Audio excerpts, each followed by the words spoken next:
महाराष्ट्रात 2.5 वर्ष घटनाबाह्य सरकार होतं, आता ईव्हीएम सरकार आहे अशी टीका उद्धव ठाकरेंनी केली आहे। मंत्रिमंडळावर देखील ठाकरेंनी निशाणा साधलाय। मंत्रिमंडळ विस्तारात नव्या मंत्र्यांच्या फटाकेपेक्षा नाराजीची जास्त चर्चा आहे असंही ठाकरेंनी म्हटलंय। शिवाय फडणवीसांनी ज्यांच्यावर भ्रष्टाचाराचे आरोप केले त्यांचाच परिचय फडणवीस यांनी मंत्री म्हणून करून दिला अशी टीका देखील ठाकरेंनी केली आहे। शिवाय छगन भुजबळ यांची नाराजी, शिंदे गटातील नाराजी यावर देखील त्यांनी भाष्य केलंय। भुजबळांसोबत वाईट झालं, 2019 मध्ये अनुभव हा गुरु मला मिळाला होता आणि आता त्यांना असं ठाकरे म्हणालेत। शिवाय नाराज झालेले आपल्या संपर्कात असल्याचंही ठाकरेंनी म्हटलंय।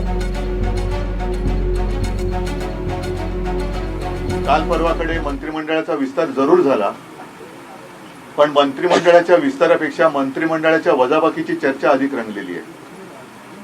मंत्रीपद ज्यांना मिळालं त्यांच्या फटाक्यांपेक्षा नाराजांचे बार हे जास्त मोठ्याने वाजतायत। एक प्रथा असते की नवीन मंत्री झाल्यानंतर त्या मंत्रिमंडळाचे प्रमुख मुख्यमंत्री, माननीय मुख्यमंत्री आपल्या सहकाऱ्यांचा परिचय सभागृहाला करून देत असतात।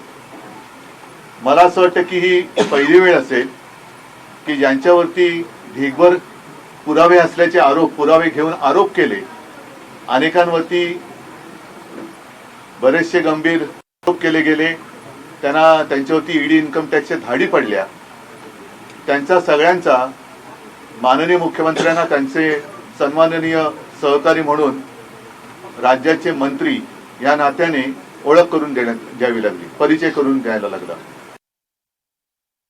तो त्यांचा प्रत्येकाचा अनुभव आहे। अनेक जण आता मला कोणीतरी विचारलं ना, काही जण तुमच्या संपर्कात आहेत का, नाराज झालेले निरोप येत आहेत आणि त्यांना आता कळतंय की तुमची भूमिका बरोबर होती।